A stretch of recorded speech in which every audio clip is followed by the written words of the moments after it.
Okay, let's now look at an exam-style scenario on asset allocation, just to begin to get you familiar with the types of questions that await you on exam day. So it's quite a big scenario here. We'll run through the case facts, and then we'll have a look at the questions and think about a couple of do's and don'ts, and then we'll answer them together. Okay, so here's our client, Nathan Tillman. He is 50 and he's an entrepreneur. He plans to retire in 5 years. Well, good for Nathan. 55, not a bad time to retire at all. He wants to buy an annuity at retirement with whatever is left in his portfolio. So he's going to have a nice annual income there until he finally dies. He's got 5 million in the portfolio at the moment. Also on top of that, he's got 1 million in real estate with 700,000 in mortgage debt. So this is quite a typical scenario. So the real estate, it might all be the family home, it might be a series of properties. So 1 million gross and then 700,000 net. Now he's got a goal, so instantly thinking about goals, he'd like to eliminate all of his mortgage debt before retirement. Continuing the scenario, he has an 18-year-old son and he's starting college this year. And he's got lofty plans for medical school. Good for David. Now he reckons, Nathan reckons he's going to contribute $500,000 to his son's education. So that's starting this year. So we can make the assumption that the 500,000 is going to be required this year. In actual fact, in reality, it probably wouldn't be, but we'll make that conservative assumption here. Speaking of conservatism, Nathan Tillman is generally conservative with investments. He doesn't like volatility.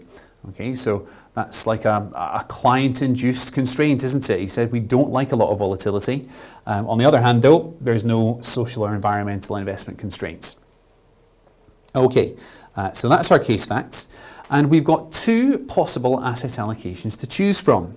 Okay, so asset allocation A, well, the big number that jumps out at me here is this, 45% cash. 45% cash and then 35% fixed income.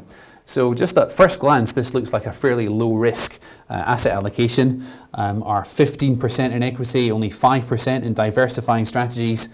So fairly low risk based on the cash and the fixed income. Asset allocation B, you can see the big change. Much less cash and much more equity, less fixed income. So we'd expect B to be a little bit more risky, but then we're probably chasing higher returns there with high levels of equity. So we'll come back to these allocations in a moment. Here's the question. And an exam focus for just a moment is make sure we read the question carefully. So for each asset allocation for A and B, so instantly I know that there's actually going to be two lots of this question. I'm going to have to answer this question twice, once with asset allocation B in mind and once with asset allocation A in mind. Okay, so what do we have to do for each one? We need to state and justify why it's most consistent with either an asset only, liability relative or a goals-based approach. Okay, so for each of allocation A and B, we're going to pick one, which is the most consistent, which is the most appropriate description. Now in the exam, you might be able to argue the point to yourself in your head. You know, there's things in favour of asset only, there's things in favour of goals-based, but we simply have to state the most consistent and justify why we've selected it. And then we need to give one reason based on the case fact, so based on Nathan Tillman's situation, that approach would be appropriate. It says give one reason. Don't bother giving two. There's not marks on offer for two. The reason that one is highlighted there is because that's only what's required in the exam. So that's the requirement.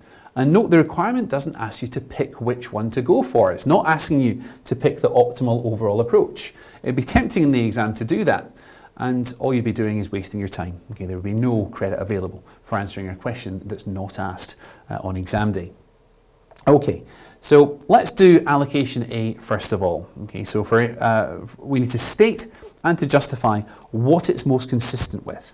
Well, if we think about what asset allocation A is doing, 45% cash. Okay, so you've got 5 million portfolio.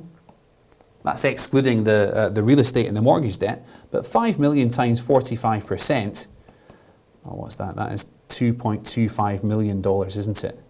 Okay, so his mortgage debt was 700,000. Okay, his college fund was 500,000. So there's more than sufficient cash, excess cash, to meet those goals of the mortgage debt being paid off and the education expenses. So it looks like he's got one eye on those goals. So a goals-based approach is likely to be the most appropriate. Why goals-based rather than asset only? Well, asset only really seeks to maximise the risk and return, or maximise the return and minimise the risk of the portfolio. It's certainly minimising risk with a 45% allocation to cash, but I couldn't really argue that he's trying to maximise return. Likewise, liability relative, very unusual for an individual to require a liability relative approach. Really, it was a choice between asset only and goals based for this individual. So we would think goals based is the most appropriate description of that allocation. We want one reason why the approach is appropriate for Tillman. Well, the very high allocation to cash, almost risk-free, that's certainly going to reduce overall portfolio risk, measured by volatility.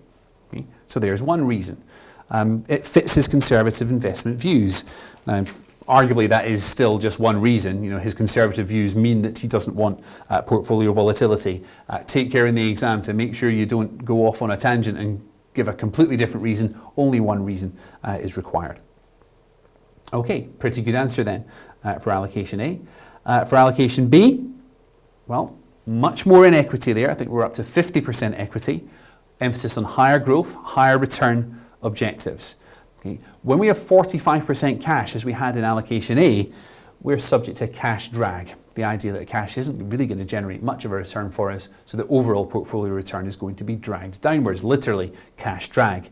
Okay, so we've got higher growth equity, low cash drag, must be an asset-only approach then. It's not going to be liability relative, and we've got much more of an eye on higher returns. So asset-only approach there. One reason it's appropriate, well, it's got diversification. Okay, we've got alternative investments, those diversifying strategies. There is some fixed income, there's equity as well. Okay, so although we're talking slightly more risk overall, the diversification benefits might end up taking a big chunk out of that overall risk.